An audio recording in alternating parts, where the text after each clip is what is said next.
Ang salita ng alahaya, ngunit ngayon ako ay kinukutya ng mga nakakabata sa akin, na ang mga ama ay ayaw kong ilagay kahit sa mga asong nagbabantay sa aking mga lupa.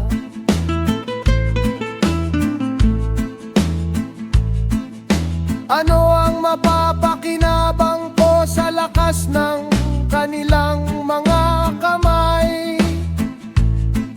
Dahil ang kanilang kasiglahan ay nawala na. Sila ay haggard dahil sa pangangailangan at gutom.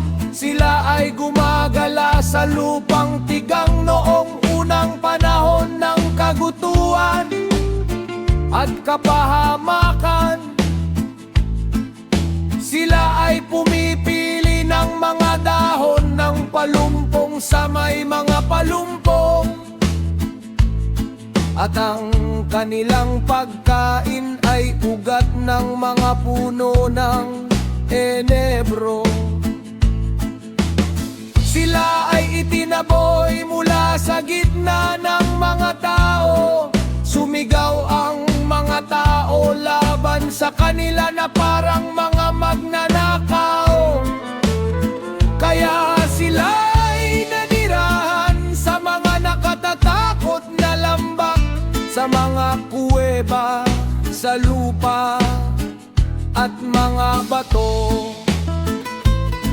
Sumigaw sila sa gitna ng mga palumpong, nagsiksikan sila sa ilalim ng mga dawag.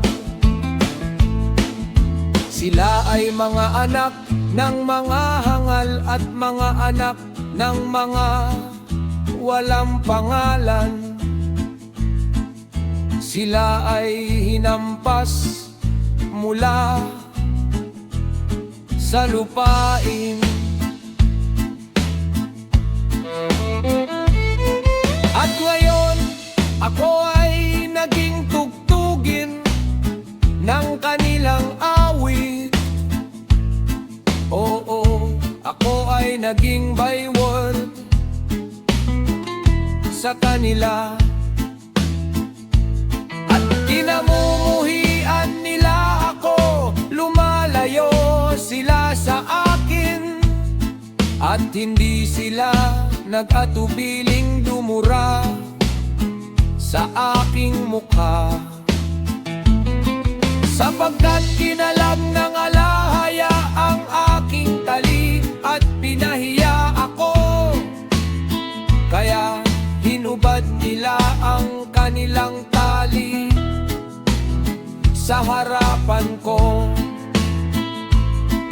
Sa aking kanan ay may mga batang tumitindig.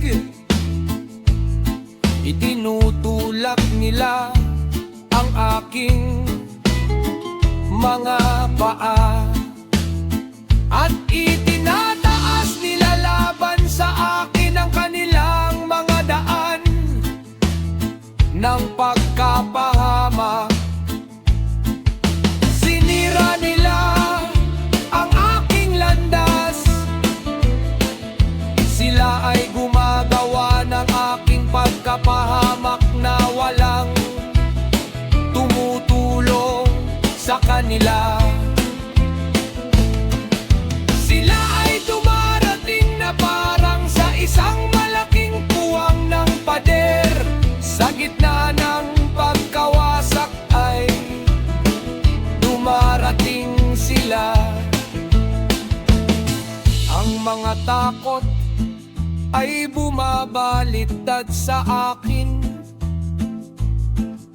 Hinahabol nila ang aking dangal gaya ng hangin, at ang aking kasaganaan ay lumilipas na parang ulap.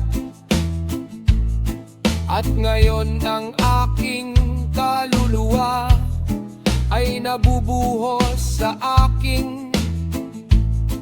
Ang mga araw ng pagdurusa ay humahawak sa akin.